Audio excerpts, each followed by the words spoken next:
میرا نام فارس علی خان ہے. میں امریکہ میں ہوں تقریباً پچھلے 43 سال سے 43 ایئرس سے. ٹھیک ہے نا جی. تو میں آیا تھا میں 18 سال کا تھا.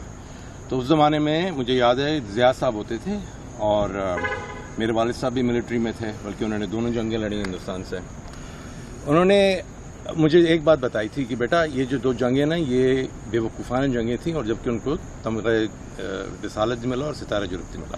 میں کہنا یہ چاہتا ہوں کہ یہ جو ہمارے عقل مند ملٹری کے لوگ ہیں ان کا کیا خیال ہے کہ یہ کنٹینیو کر سکتا ہے اس طرح؟ کبھی نہ کبھی تو اینڈ ہوگا. تو کدھر جائیں گے عاصم منیر صاحب؟ میرا ایک میسج ہے عاصم منیر صاحب سے, آپ سوچ لیجئے کہ اب سے 5 سال بعد, 10 سال بعد, 15 سال بعد, 20 سال بعد آپ کدھر جائیں گے؟ بتائیں نا, کہاں جائیں گے آپ؟ آپ امریکہ آئیں گے؟ آپ کو یاد ہے کیا کیا تھا انہوں نے شاہ ایران کے ساتھ؟ بھول گئے آپ لوگ جنگیں تو کرنے کے لیے تیار ہیں, مگر مجھے یہ بتائیے کہ یہ ہر جنگ جو آپ نے کی اپنے لوگوں کے ساتھ کی, آپ لوگ بلتستان میں آپ جنگ کر رہے ہیں, بلوچستان میں آپ جنگ کر رہے ہیں, کے پی میں آپ لوگ جنگ کر رہے ہیں, پنجاب میں صرف ایک صوبہ جس کے لیے آپ سب جگہ جنگ کر رہے ہیں, ہندوستان سے آپ لوگ جنگ کر رہے ہیں. اب یہ بتائیے آپ ادھر ہمارے پاس 25 کروڑ عوام کے پاس کھانے کو پیسہ نہیں ہے اور ان کو J-10C خریدنے ہیں. ان J-10C سے ہم کیا کریں گے؟ ہندوستان پہ میں بہت سارے ہندوستانیوں کے ساتھ کام کر چکا ہوں, مجھے تو کوئی پرابلم نہیں ہوئی ان کے ساتھ. میرے ساتھ ابھی بھی ہندوستانی کام کرتے ہیں, مجھے تو کوئی پرابلم نہیں ہے ان کے ساتھ. تو مجھے یہ بتائیے پرابلم ہے کہاں؟ ایک ہی جگہ آتی ہے اور وہ واپس کہاں آتی ہے؟ بار بار کہ ہماری ملٹری جو ہے وہ کنٹینیوسلی انٹرفیئر کر رہی ہے پولیٹیکل پروسیس میں, اور جب تک یہ ہوتا رہے گا پاکستان کے ٹوٹنے کا بہت بڑا خدشہ ہے.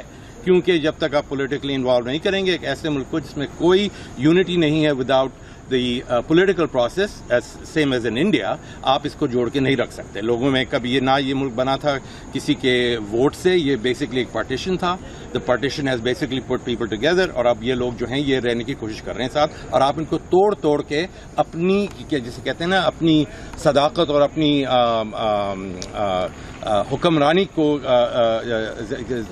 زور دینا چاہ رہے ہیں ان لوگوں کو توڑ کے. ہمارے پاس اس وقت جو میرے والد صاحب تھے تو اللہ ان کو بخشے, جب انہوں نے مجھ سے کہا تھا حیدرآباد دکن سے وہ آئے تھے اور میری والدہ امرتسر سے آئی تھیں, دونوں نے مجھے یہ کہا تھا کہ بیٹا ہمارے لوگ مر گئے راستے میں, یہ پاکستان ہم نے بنایا. ہم نے کس لیے بنایا یہ پاکستان؟ میرے والد صاحب جو بیچارے کہتے تھے کہ نہیں یہ جو ہے نا پولیٹیکلی جو ہیں یہ لیڈر جو ہیں یہ بہت خراب ہیں, انہوں نے بہت تو ملٹری ہمیشہ آنے کی ضرورت نہیں کہ شور مچا کے آتے ہیں. میرا بڑا بھائی جو PhD ہے MIT سے, اس نے ایک دن کہا کہ بات سنیے, یہ جو ہے یہ پرابلم جو ہے یہ ملٹری کا ہے, یہ ملٹری سالو نہیں کر رہی, اس کو ایکسپینڈ کر رہی ہے ایکچولی میں. تو مجھے اس دن بہت غصہ چڑھا, یہ کوئی آج سے 10 سال پہلے کی بات ہے. اب ہمیں فل سرکل سمجھ آ گئی ہے کہ یہ ملٹری ہی پرابلم ہے. ہم اس ملٹری کے, میں اس ملٹری کا کیا کہتے ہیں پیداوار ہوں, مگر مجھے اب سمجھ آ گئی کہ یہ ملٹری نہیں چل سکتی. ہم لوگوں کو کرنا پڑے گا پیس انڈیا سے, whether we like it or not. آپ یہ جنگیں کرتے رہیں, آپ لوگوں کو مارتے رہیں جتنا مارنا ہے, آپ اور 10-12 جہاز بھی خرید لیں, بلکہ میں تو کہتا ہوں 100 خریدیں تاکہ کچھ بچے ہی نہ.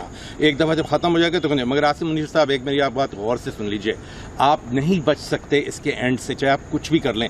Political process will continue. You are just a pawn in the game of many thrones and you are going to have to leave sooner or later. میرا انالیسس کہتا ہے کہ آپ بہت جلد جائیں گے. میں آپ کو کہتا ہوں خیر باد, جلدی جائیے تاکہ آپ کی جان بچ جائے, ورنہ آپ کے لیے بہت بڑی بڑی پرابلمز ہیں. شکریہ. گرمیوں کی چھٹی ہونے والی تھی, میرے پاپا آنے والے تھے, تو ہم لوگ سبھی خوش تھے. تو میں بیڈ پہ چڑھ کے ڈانس کر رہا تھا, لیکن وہ پہلے ہی آ گئے. فریز. تو میں اس سمے تو کنٹینیو نہیں کر سکتا تھا, تو فریز فریم ٹائپ کا ہو گیا. قسم پیدا کر